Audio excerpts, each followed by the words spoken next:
one. Thank you for joining, everyone. Hello, and welcome back to another inspiring episode of the Achieving Unity Success Formula weekly podcast, where we turn chaos into connection and purpose into action. We need that so much today.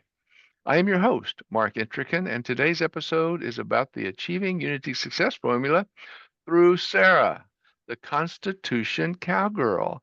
Yes, Sarah is a bold, spirited voice galloping into the heart of America's founding documents with purpose and personality, something we need in our judicial system and legal system today. With a flair for making the Constitution and the Declaration of Independence not just readable, but relatable. Sarah is blazing a trail through the often inaccessible world of intrinsic law. She's ditching that jargon and riding straight into the lives of hardworking U.S. citizens, helping them understand their rights and responsibilities in plain, powerful language. So, with her boots on the ground approach and a deep love for liberty, Sarah is showing us how understanding our foundational freedoms isn't just patriotic, it's essential to us building a better tomorrow. But first, before we jump onto that horse, a horse of a different color, let me quickly introduce my company, Reality Focus Dynamics, where this all began. First one, you see on the first slide, you will see our gift to you. It is our Achieving Unity Success Formula. It is our Unity Guide. So if you would go out and get a copy of that, give me feedback, but learn more about how we can get rid of, we can eliminate some of that disconnection, sometimes called hate. Sometimes we can get into frustration, sometimes called anger.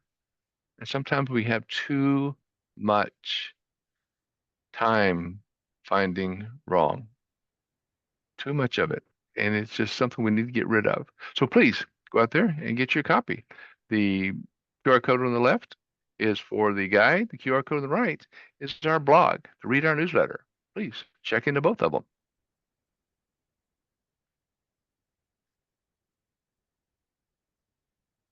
The Achieving Unity Success Formula, as you can see, this is number 43. We are moving right along. We started in August of last year. It is going strong and very much welcome to a lot of people in what we do and how we do it. We have got to build and bring forward all the things that are important to us and how we do it and what we do. So please put it on your calendar. Would like to see you more, see you weekly. Let's talk more. So every Wednesday, 1 p.m. Pacific time, 4 p.m. Eastern time, please put it on your calendar. Come visit us here. And there you have our logo. It is our reality focused dynamics. It is our success focused solutions. One of the things that we want to talk about right here is what that logo represents, because it is the heart of what I do. Notice how focus sits right in the center. That's because everything that we explore, from reality focused dynamics to success focused solutions, revolves around clear, intentional direction. In fact, that idea of focus is so central to us. It's even built right into our business phone number, 303-362-8733, which spells 303 focused on your phone pad. We believe that by truly focusing on what matters, we can create meaningful change and achieve lasting unity.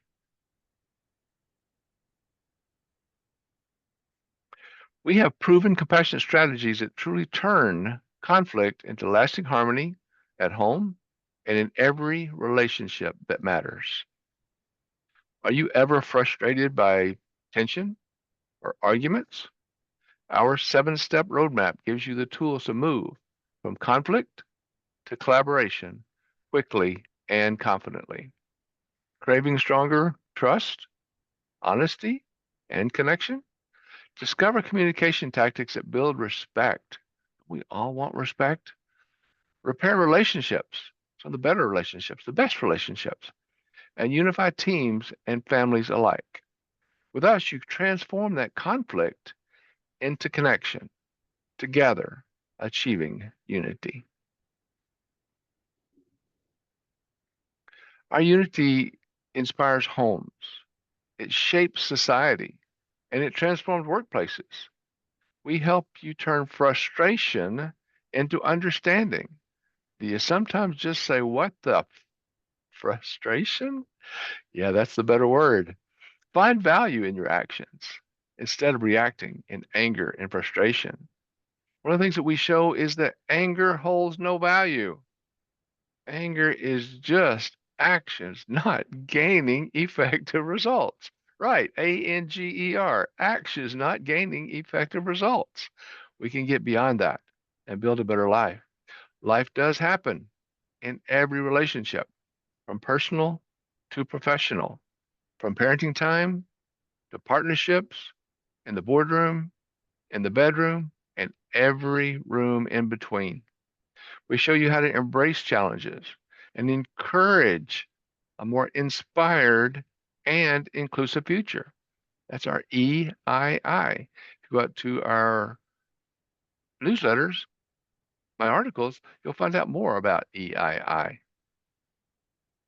One vision, one goal, achieving the unity in every area of life. Our call to action? Let's ditch the drama. Let's get some stuff done. We'll show you how to turn your life from what may seem like a dumpster fire into a well-oiled machine. Achieving unity, that path to stronger relationships, inspired leadership, and lasting change. For my coaching, consulting, courses, and keynote speeches, contact us today. You can also realityfocusdynamics.com, the QR code there on the bottom right, or call me again, 303-362-8733, same as 303 Focused on your phone dial. My course that comes up on August 7th, the 7 steps to achieving unity success formula, living life fully through present moment awareness. This isn't just on the personal side. This is on the business side. This is even into politics, even into the legal profession. Achieving unity does not solve the problems, but it does build those bridges to possibility. It encourages every person's growth by replacing criticism with compassion. It inspires change through hope, not pressure. Every step forward matters. Include every voice so no one feels unseen, unheard, or unworthy. When we replace disconnection with empathy and frustration with understanding, we create space for trust, collaboration, and shared success. That is how we thrive together, achieving unity. We have more podcasts coming up. I'm so glad you're here today, but please put this on your calendar. For the next 5 weeks, we are showing a lot of big programs coming. Vicki Mazel will be talking with us on championing memory enhancement. How many times we forget things? Is it because we have a bad memory or because of our priorities? And maybe what we're thinking about are all the things that we're thinking about, we're not thinking them through. Come back. We'll talk to Vicki, find out more about that. How about Dr. L, Ali Ankarani? He will come talk to us about the 4 keys to optimizing your brain potential. How many of us are using our full brain? You probably remember in school they taught us we're only using a small percentage. Come back. Dr. L will talk to us more about that. And then Tiffany Kellogg, knock your socks off mom. She'll come talk to us about relationships, things that she does. She's a mom without children. Just you probably know somebody else that it may be the same.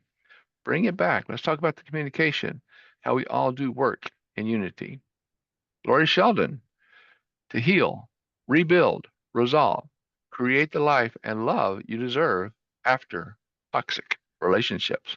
And don't forget, starting in August, we have 4 straight weeks talking about moms, mothers, relationships, and parenting time from the mother side, the mom side of the partnership.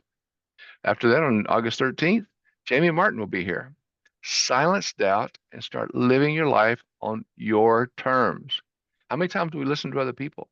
How many times do we know better about what we need to do with our life, our decisions? Come back. Jamie will be here on August 13th. Again, put it on your calendar. Come back every week. We love talking with you. And now for the highlight of the day, and something I'm very excited about. We've shared emails, but we haven't had the chance to chat in any kind of conversations. But today, we're going to talk about law, liberty, and land rights with the Constitution Cowgirl. Sarah Falen Tate is a sixth generation Wyoming resident. She is a rancher. She's an agricultural law attorney, founder of the Wild West Advocacy. She's known again as the Constitution Cowboy. We're going to have fun with that going into this, find out more about where that came from. But she's a rising voice in a natural resource law, or in natural resource law, and a rural advocacy. With degrees in agriculture, communication, and law from the University of Wyoming, she's worked on federal lands, endangered species, and property right cases across the West. Her viral content and nationwide speaking have educated thousands on land policy, regulatory overreach, and advocacy. Sarah also teaches ag law as an adjunct professor, holds a second degree in black belt. We better be careful. Good thing this is digital. And was named to the Cowgirl magazine's 30 Under 30. She continues to champion law, liberty, and land through education, legal work, and grassroots outreach. Please notice her LinkedIn channel on the bottom right. So get in touch with her after our show today. If you're watching it today or you're watching the recording, get in touch with her. But please help me welcome Miss Sarah Falen Tate. Hi, Thank you Sarah. so much for having me on today. My pleasure, Sarah. It's good to see you. How is your day going? It's going great. I've gotten to spend some time with my 7-month-old son this morning, which is always a little crazy, but lots of fun. But what's different from the 7 months to the 6 months? I mean, you're seeing growth, I know, but isn't this the child just kind of growing and learning and it building? I will say it has changed from 6 months because now he has a walker that he can use to terrorize our dog and get around our house and get into everything we own. So, 7 months is definitely different than six for me. It does. It does. And they go fast. And as we had talked, it grows so fast from 7 months to 8 months to 12 months to 18 years. It's going to go so fast. But Sarah, welcome again. And we see this, the Constitution Cowgirl. That's a fantastic handle. Can you take a minute and tell us a little bit about yourself, how that nickname came about, and what does it truly mean to you? Sure. So I have grown up in these kinds of issues that I work on. I went to college knowing the kinds of issues I wanted to work on. Both of my parents are ranchers and attorneys as well, and so I really grew up learning about these issues. The Constitution side of things, I take a little further. I started carrying a pocket Constitution on my person when I was 12, which is a very young age to start doing something like that. Um, but I remember when I'm around 12, 11, 12, I had seen my grandfather, who was a very passionate rancher, um, get in an argument at a dinner table. We were at a restaurant and we were having dinner with some legislators and things like that. And he got in an argument and someone, the legislator he was talking to was saying, well, the Constitution says. And my grandfather pulled a Constitution out of his jacket pocket and said, let's talk about what the Constitution says.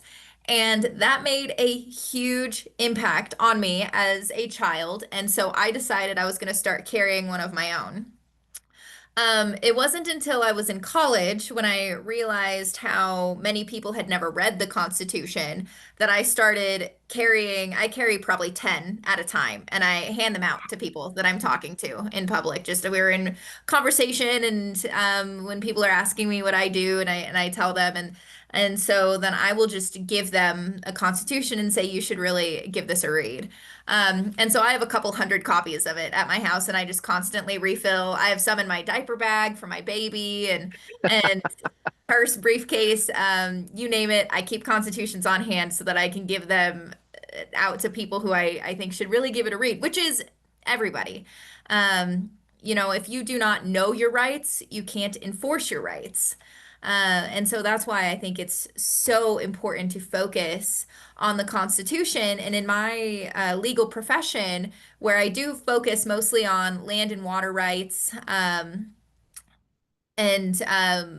we do a lot of work for federal lands and folks who have permits on federal lands. And so a lot of times we're challenging the federal government. And so I cross arguments within the Constitution all the time in my practice. And I just think that it is one of those things that everybody should know about. Now, I had been doing that for a few years, and it actually wasn't until I had gone to the Cowgirl 30 Under 30, and it's Cowgirl Magazine is who gives out that award.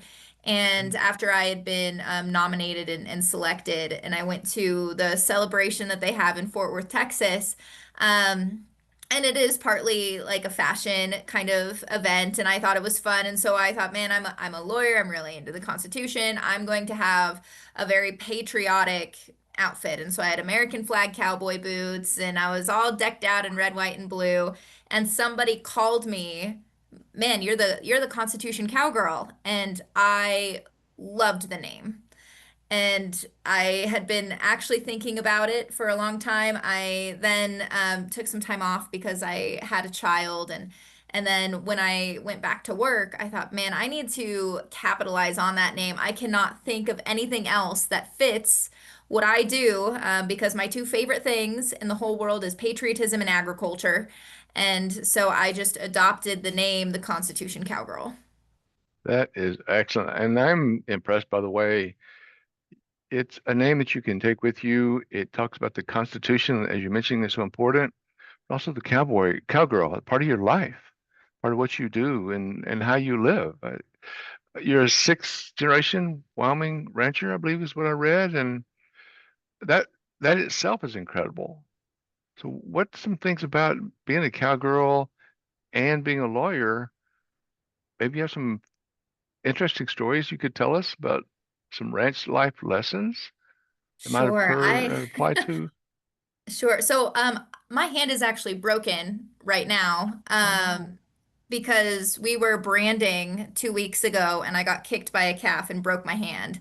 And so the so first thing sorry. that comes to my mind about lessons from, being a rancher, and I've grown up around cattle. It's all my family has ever done is ranch. Stuff happens. And you just have to roll with it and you just have to work through it. And so when I broke my hand, it was on the third calf that we branded on our first day of branding. And so I worked through the rest of our branding season with my broken hand. And I think that that really speaks to what a lot of ranchers do is things happen, the cows get out, a fence is down, and you just have to work with it. You do what you can with what you have. And I think that that has also helped me be patient with other people. If someone is late to a meeting or has a specific circumstance come up, and you have to just give them a little bit of grace. And I know that largely because of things that happen on the ranch, I have needed that grace. And so understanding that things happen and there's nothing you can do about it. So it's better to just be as relaxed as you can, just roll with it and just keep working through whatever's going on. What a great idea and concept. I was raised in a small town in southeastern New Mexico. I've cut cows before. What would you call that? But put the boot on one leg, hold the other leg, and let them do their. Castrate. That's actually what I was doing. I Is that castrated our right? breedings. Okay. I wasn't going to It use was that my word, but job. yeah, it is. It is. So the good old mountain oysters, I've enjoyed those, Mhm. and it's an interesting life.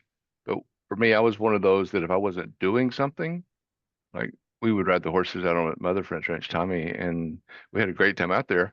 But after a while, I'd want I'd want to race the horses, and so did Tommy. And we got the racing, and then his dad would come out there in the truck and take the horses from us because we're racing out there on the lands, and he thought that wasn't a good idea. But I like being out there with the in the agriculture. Being out there in that world. We raised cotton down that in that area, and it was fun to be. But as we talk about these things, and then we talk about you being a lawyer and working with the Constitution of the United States. And I'm so with you. One of my dress coats has a Constitution in it, also in the side pocket. I worked a lot in the divorce industry, and so I have a lot of knowledge from that side. And a lot of times we feel that the Constitution isn't necessarily followed in a lot of the situations that we have in family issues. And we see things as you talk about the Constitution. We're seeing, I think, and I'd love to have your feedback here. This is where this question is going to go. I see a lot more, or feel there's a lot more court cases going to our Supreme Courts. Why do you think that is? What's going on? And you talk about with the land grabs and the things going on. What's going on with us? What's happening here, Sarah?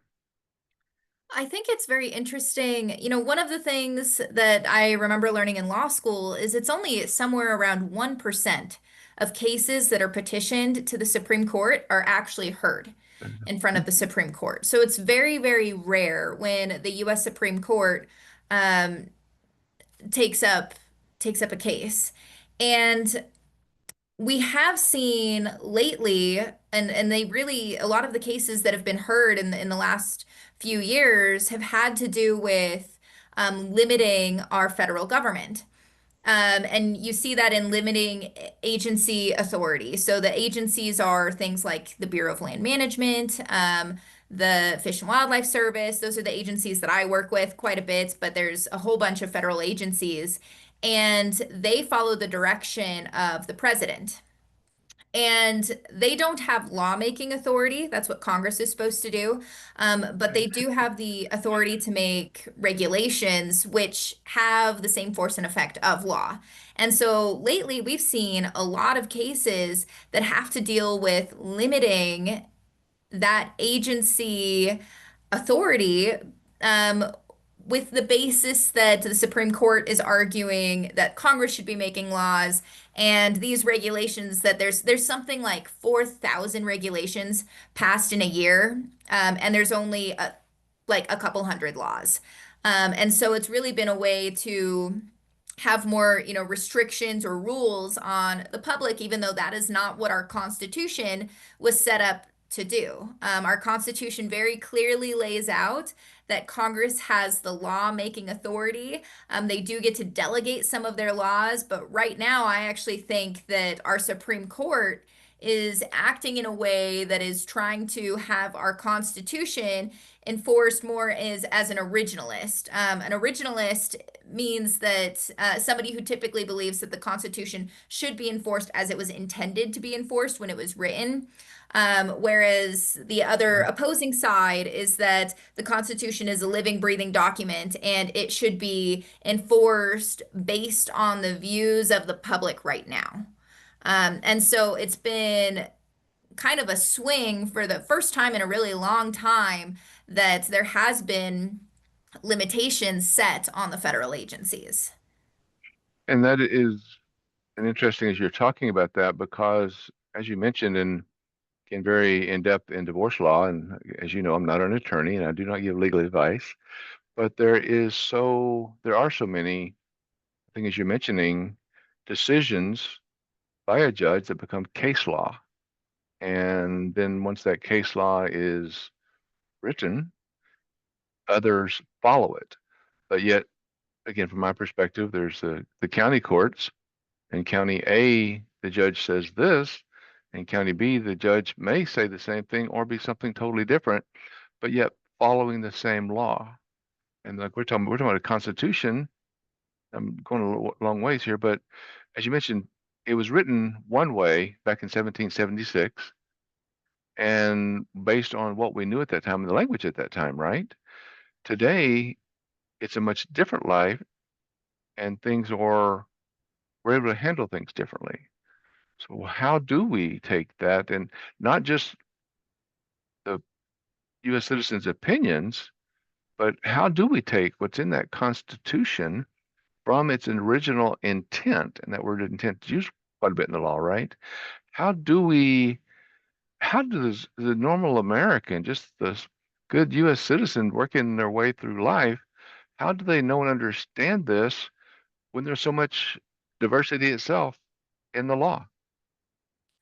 I do think that that is one of the things that is difficult about law is you have, black and white law, which is objective. This is what the law says, this is how it should be followed. But so much of that implementation can be very subjective, right? So you look at the definition of words, and one thing that lawyers are very good at, and, quite frankly, a lot of people hate lawyers for doing this, and I can say that as a lawyer, is saying, well, no, that word doesn't really mean this specific thing. It means, something that will lean more in my favor. And so Exactly. I think that when I look at the intent of, the Constitution, which the Declaration of Independence was 1776 and the Constitution was 1787. And in that time, you have other documents like the Federalist Papers that really give insight into what was happening at that time. And I think that that's where it's also very important to study history because I think it's easier to understand why certain decisions were made if you understand what was going on at that time. One of the things that I talk about quite a bit is the growth of federal lands in the West. Because when you look at the eastern states, there's very few federal lands. Maybe there's a national forest or a national park, but it's not like the West. The state of Nevada, which is where my dad grew up, is 90% owned by the federal government. Um, Wow. and Wyoming's 50%, California, I don't remember the percentage of California, so I won't guess a number, but all of the states in the West have a lot of federal lands.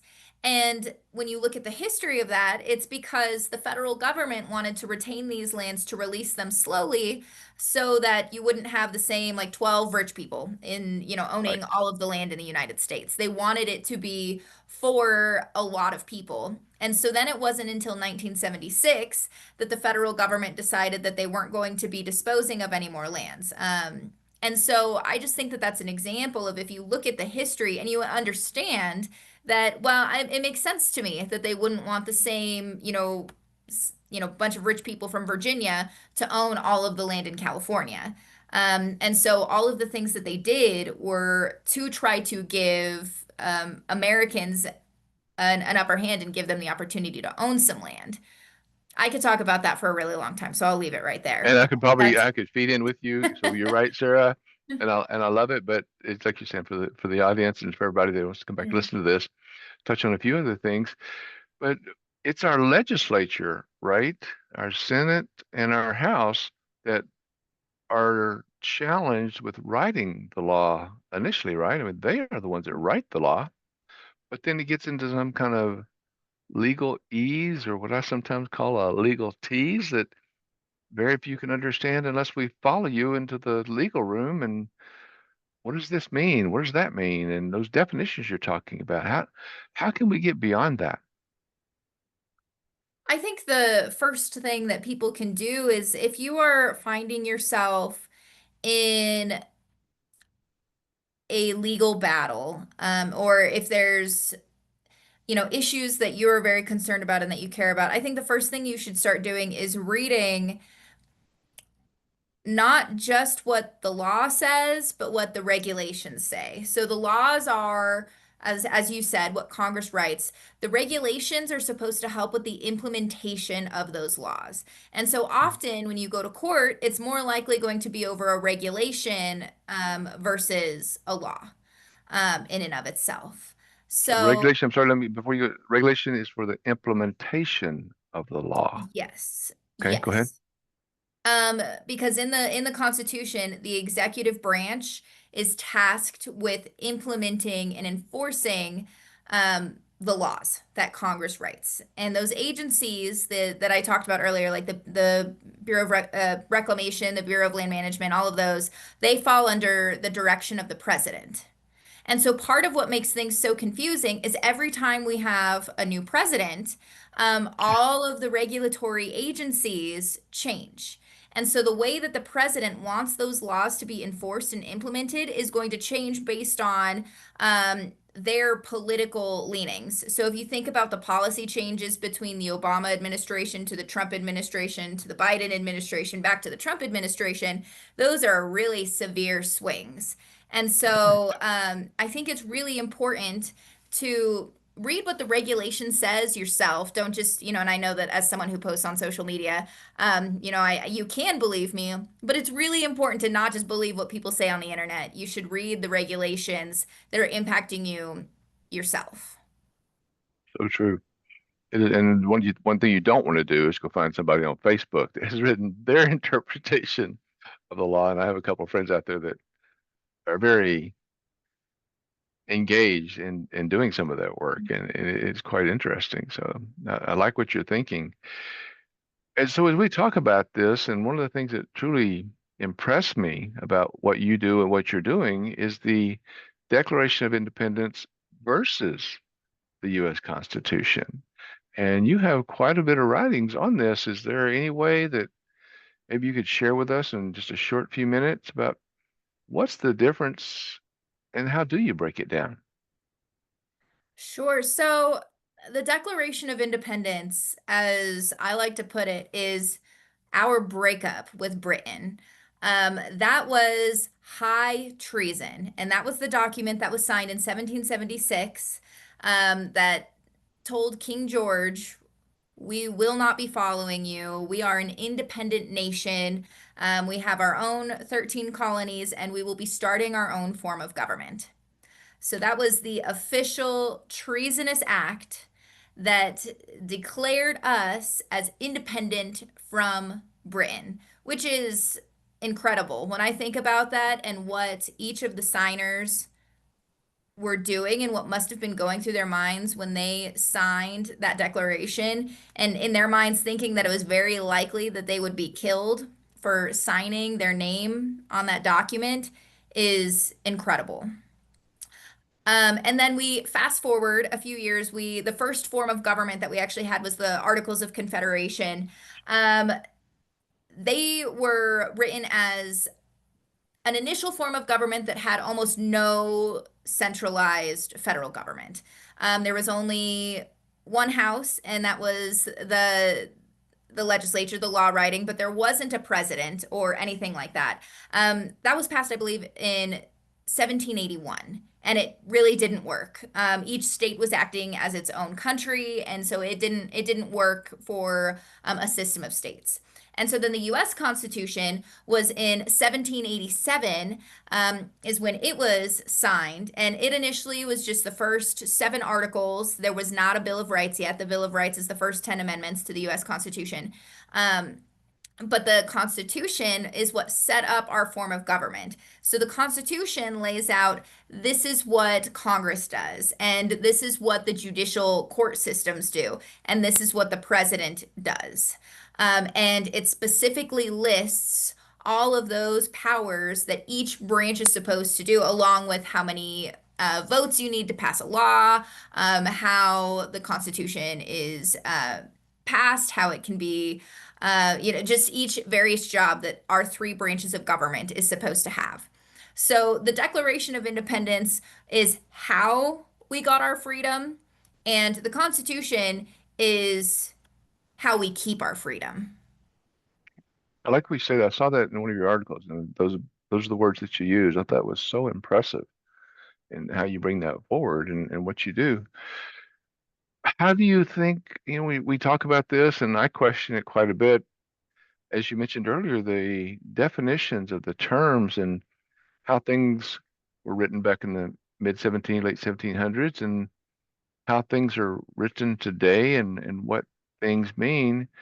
What do you think about AI, artificial intelligence, and how it works? And I know we've already run into some problems with people using AI in the legal system. But as far as understanding the law, do you have any thoughts on AI? I do have thoughts on AI. I will actually say I just started using ChatGPT very Okay. recently because a lot of my students in my class use AI to cheat, and I didn't know how to use AI before, and so I took it upon myself to learn because then I would be better at deciphering if my students were cheating or not, and so that is why I Right. downloaded it, and it is pretty incredible the kinds of information that you can get so quickly.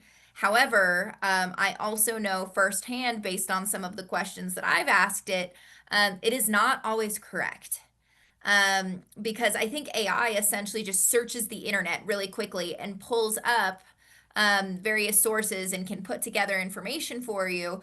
But that doesn't mean that the sources that the AI used is correct. And so I do think that it's a great tool to use. I've used it in some of my social media posts and it saves me a lot of time, which is wonderful. But I don't think that I would ever use AI as the only research that I did for something I was going to put my name on because I am completely unwilling to be wrong. Anything I put on the internet, I make sure is 100% accurate. And AI just Wow. doesn't do that. It doesn't. That's very true. I was just saying it is a major tool. I use 5 different AIs in mine, and I will play with each one of them because of that same reason.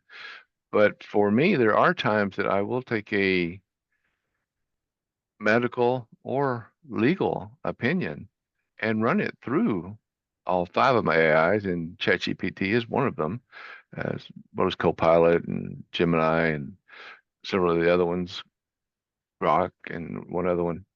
Um, but it they all go out to their database. So every AI has its, we say the internet, but there's only portions of that internet that it may go through because as they write those programs for each company, they give the boundaries of where that information comes from, and which helps in some ways, but as we use it, we know that it's going to be different.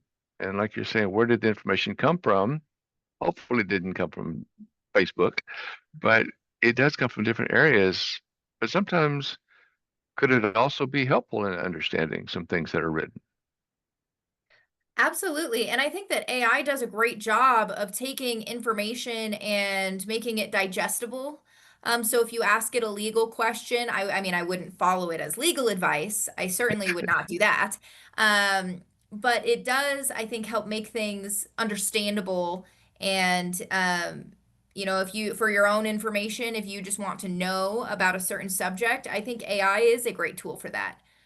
I'm just cautious of attaching my name to information coming out of AI. You're very intelligent, very smart. Thank you for doing that. Also, it's something that I use, again, as I mentioned, and my better half is having some neck problems. She had neck surgery before and some back problems. And so I use AI to put in the results that they have and ask for feedback. But then we put it together so that when she goes to the doctor, she has better questions to ask the doctor.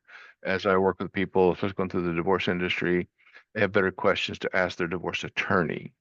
And I think it opens up more things so that, as you're saying, I talk to you as a professional and say, well, this is the thing that I'm hearing. What can I do here? Or is this right? Or is this wrong? But it gives us thoughts to come to you again as a very intelligent person and professional in law to better explain that to us, right?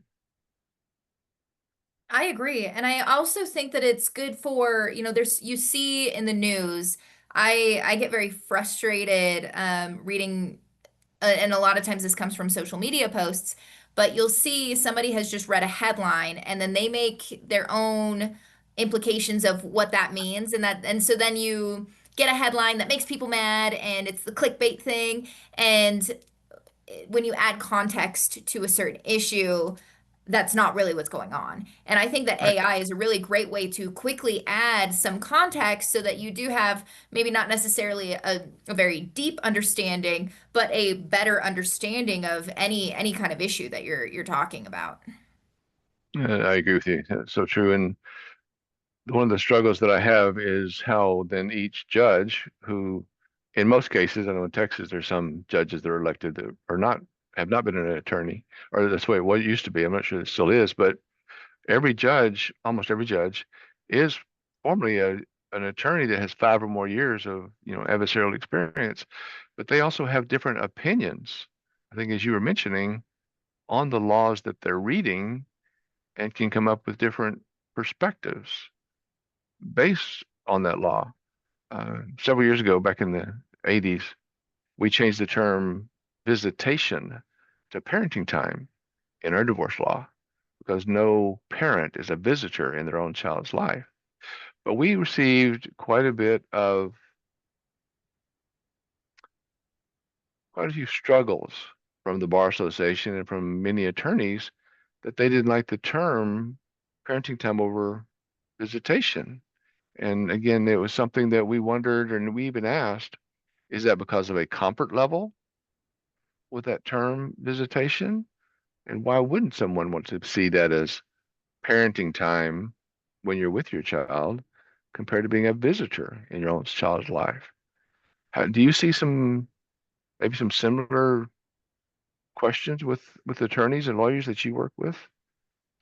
Absolutely. And I think that that's because attorneys we'll look at definitions, and one of the things that we're trying to think about is how can a certain definition be abused? And it's always, what does every single little word mean? And what can somebody else think that it means? And so we see struggles all the time over various definitions. One that I just worked on recently is regarding the Endangered Species Act. What does the word harm mean for purposes of, hurting, or the legal jargon word is taking an endangered species? And how does one definition impact, a variety of scenarios that can play out by trying to follow a law? Um, and so I think that it comes down to how can we make definitions clear enough that they apply to as many situations as possible. And I don't think that it's possible to have one definition that applies to every scenario that can possibly happen. But that's what attorneys try to do a lot of times. And they look at that by, well, a judge interpreted this word to mean this thing and this word to mean that, the same word to mean something different over here. And ultimately, every judge can say something that a word means something different until it gets to the US Supreme Court. And then it's supposed to be finalized. But it takes an unbelievable amount of time before you get to that level. And it is so true. It hurts us in many ways, but getting a little bit off the serious side, but maybe a little bit on the funny side, because I lived in Colorado for most of my life, and we had a lot of the water issues that I think that maybe you've dealt with in Wyoming as well. So I'm guessing that you heard that quote. Was it Mark Twain was the one that said, "Water is for fighting and whiskey is for drinking"? Yeah. What kind of troubles are you having? What kind of troubles or things do you work with in water law in Wyoming? Yeah, so where I do federal work, I actually my biggest clients that are struggling with water are in Oregon. Oh, okay. And that comes from, water is difficult because in the east you have so first our country is divided in half. So in the east, where you have something called rain, which we don't really know what that is in Wyoming and in the rest of the western True. states, they have a completely different legal system. As opposed to out west, we have what's called prior appropriation.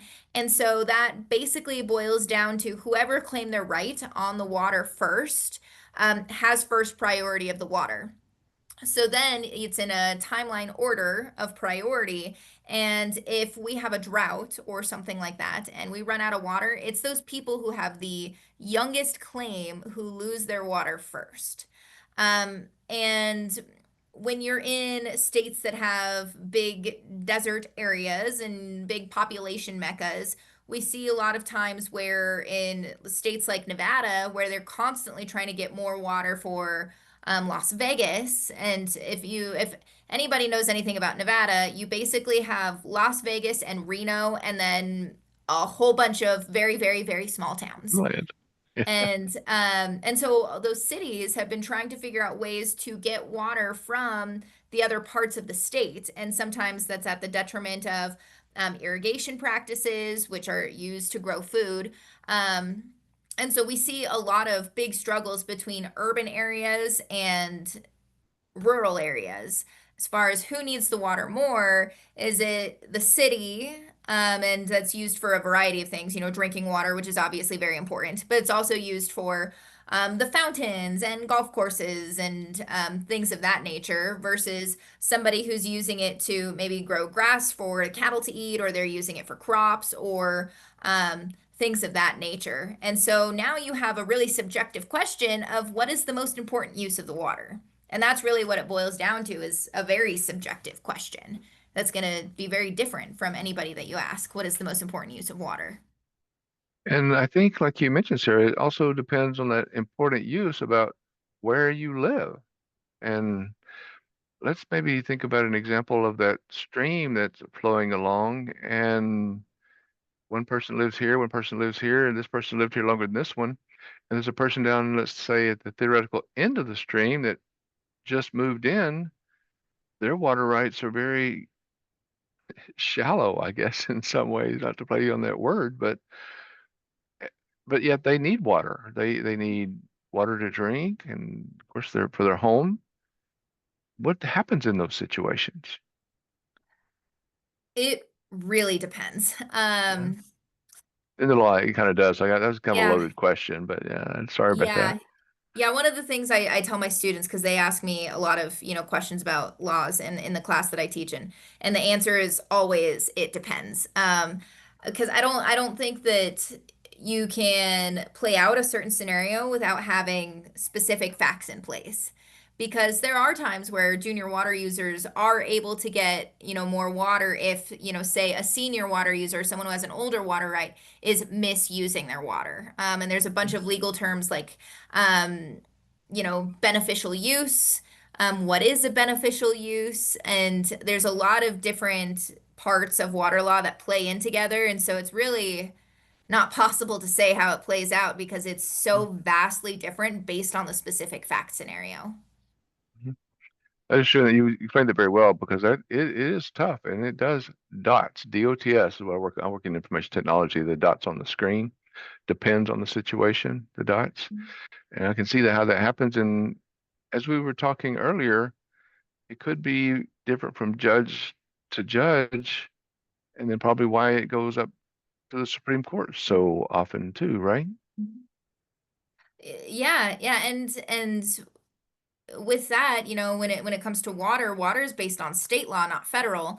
And so not only do Mm. you have federal laws that do impact water, like the Clean Water Act, but you also have to navigate the water laws of each state, which considering water oftentimes passes through different states in a river that'll go through multiple states. And as it flows through, or streams or whatever flows through different states, you have to abide by that state's specific laws. And so it makes it very complicated. It does, and it's something that I don't think, even in where my expertise lies, is in the divorce situations or divorce and custody situations. Every situation is different, even though there's a lot of similarities. There's some difference in each one, and it's you make some very good points. Well, it's getting closer. It's about 10 minutes to the top of the hour. Can I ask you, looking ahead, I love what you're doing. I love your constitutional cowgirl. I love the strength that you're bringing forward. But as we look ahead, what's one big goal or one big dream that you have for the Wild West advocacy and the Constitution Cowgirl's impact?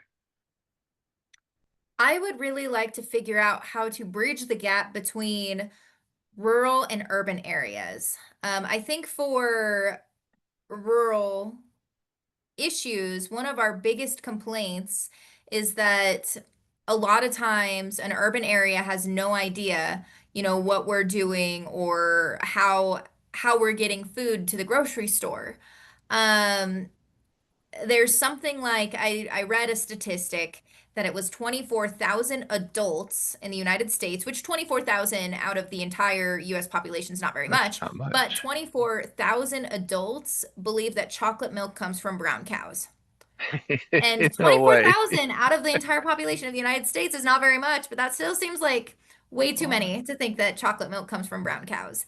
And I think that it's because there is such a big divide between somebody who can just go get their food from the grocery store, which is a blessing, right? It's incredible that we live in a country where food is so readily available, but I also think that when we're talking about policies and regulations and things that need to be changed, where you have much higher populations voting from an urban perspective versus a rural perspective, a lot of times agriculturalists, farmers, and ranchers think that the regulations are a detriment to them. And I think that that partly comes from this, I don't know if it's a miscommunication or just a lack of communication between, these groups of people. And everybody needs agriculture because everybody needs to eat every day. And so I would really love to be able to use my platforms to bridge the gap and to help educate people who didn't have the privilege of growing up and ranching like I did, and help them learn about what we do and why we do it, um, so that they know where their food comes from. I think that's a great idea. And how much of that falls to our educational system?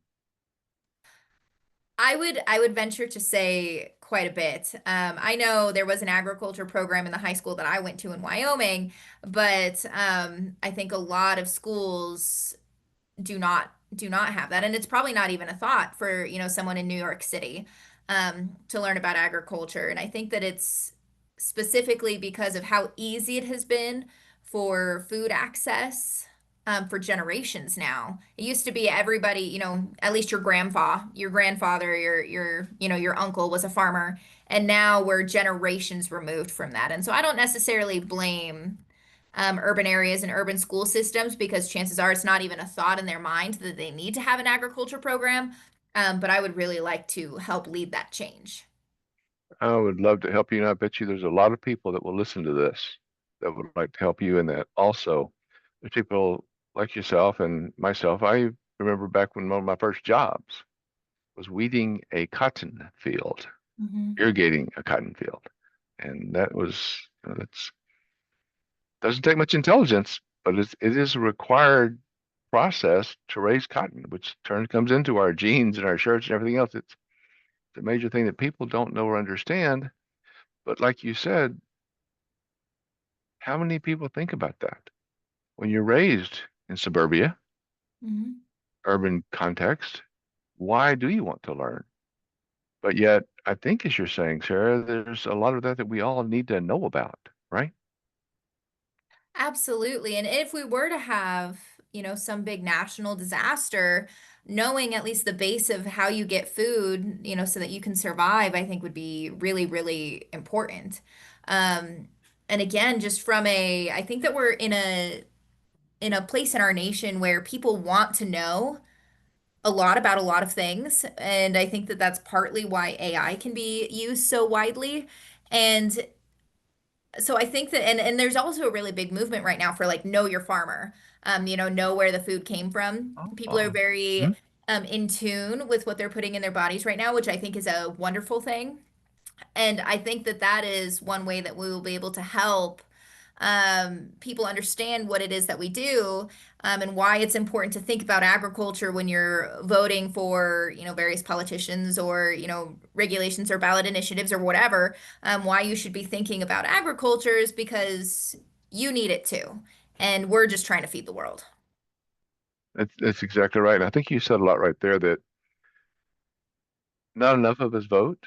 And I've been on a lot of the get out the vote campaigns, Mhm. but there's just a lot of people that vote don't down deep truly know what they're voting for or how their vote matters in the development of the laws that we have to obey that they vote on, vote for, or vote against, or help write, rewrite, or interpret. It's quite interesting, isn't it? From brown cows giving brown milk to something as simple as what happens when you do go to the voting booth. And I think Mhm. some of that confusion is why people don't vote. What good is my vote? And educating them better and starting them earlier in life about that. So, and I think, like I said, sure, there's a lot of people that love what you're doing. Besides myself, I treasure what you're doing and your family as well. But for our listeners, the people who want to know more, they want to learn more, and perhaps even maybe get involved in some of the things that you're talking about. Where's the best place for them to connect with you and your work, and how can they participate? Absolutely. Probably the most reliable way for me to get in touch with me, like through your phone would be my LinkedIn profile. I regularly check the messages that I have on there, and so that's a great place to just get in touch with me. I kind of tailor my social media platforms a little bit differently. I have a lot of funny, ranching and agriculture videos on my TikTok if Okay. anybody wants, if anybody just wants a laugh. But I am on all the major social media platforms, um, Facebook, Instagram, LinkedIn, TikTok. I have an X account. It's not very active, but all under my name, Sarah Fallon Tate. You can certainly get a hold of me through any of those platforms. That's great because I'm hoping you do receive quite a few inquiries about that because what you're doing, well, as we're talking about, just the basic things about educating and people that don't know the difference between that Declaration of Independence and us becoming free to the Constitution of staying free, as you mentioned, and people learning that because as we've gotten away from the point of having to take those books home at school and read those at night when we'd rather be watching TV or something and learning it, learning things like this from you is much more, I think, treasured and what you're doing in helping people learn this. So it's quite beneficial to pick that up and take it forward. So it's it's tremendous to carry that forward and because of what you're doing. So thank you so much.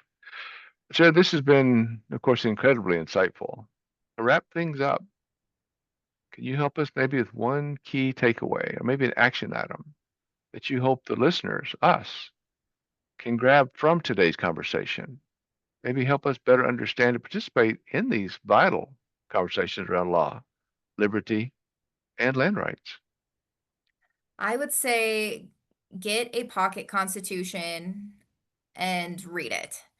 If you have not read the US Constitution and all of the amendments, there's 27 amendments, but specifically the Bill of Rights, which is the first 10 amendments, I would start by reading those because you cannot enforce your rights if you do not know what your rights are. And the Constitution was written not to give us rights, but to protect our rights from the government. And I think that is such a very important point that our rights don't come from the government. I'm a Christian, so I believe our rights come from God. But we have inherent rights. They don't come from the government, so the government cannot take them away. But if you do not know what those rights are, you cannot stop them from taking them away. So, an action item, please go read the US Constitution. What And a then if great you have idea. questions, get in touch with me and I will gladly answer any of them. Sure. Thank you so much, Sarah Allen Tate. And again, thank you so much for joining us today because your message focuses on bringing clarity and confidence to the conversations about our Constitution and the Declaration of Independence and helping us, everyday U.S. citizens, to understand the very foundation of all the freedoms that we stand on every day. And when somebody says, that's my right, we need to know if it is or not. And understand that. So by making these vital documents more accessible and engaging, I think you're equipping us with the knowledge to protect our rights, make informed decisions, and know where to turn with our future questions. Your message is a powerful step toward a more united, informed, and empowered tomorrow. Your story, your heart, your message are a powerful reminder that we open that door to communication, to unity, all of us, through the church, we are not just filling a volunteer slot. we are truly unlocking potential in everything that we do, from strengthening relationships to empowering our businesses and building a more unified future. I just so appreciate what you're doing because you and what you're doing, you're making our journey a powerful reminder that unity begins within through self-awareness, resilience, and that willingness to grow from failure. So I appreciate it so much. Thank you again. Anyone, if you felt a spark from what she says, what Sarah brought us today, what I'm sharing with you, please follow, check with her, and find out more. Sarah Falen Tate, look her up. Sarah, thank you so much for what you're doing. Thank you for being here. I appreciate you. Any last word before we close? I just want to say thank you for having me. I have a very strong passion for all of the things that we talked about today. And so I always appreciate being asked to come and speak about them more. So thank you. Thank you so much for what you do and for having me. Thank you. It's a pleasure, and I hope your son has one of those little Constitution books in his pocket as well. So awesome. So thank you again, Sarah. And until next time, everyone, let us continue turning chaos into connection. Let us keep achieving unity. You can reach me, of course, at www.achievingunity.com. Call me 303 focused 303-362-8733 because we can stay focused on turning chaos into connection as we're achieving unity by harnessing the power, and it is a true power, of encouraging, inspiring, and including others, building better businesses, better lives, and a better world. Life is what we make it. So let's make it awesome together in unity. Thank you all. Thank you. And that's Sarah Fallon Tate. Please look her up on the web. She's on social media. Thank you so much for your service, your time, and your commitment. Hope to see you again and hope we continue talking and stay connected, Sarah. Let's see how we can do. Hope to publish your report, this podcast, on all of our holidays. So people will keep contacting you and everything that you do and that you work towards so well. So again, hope to see you all again next week. Till then, cheers.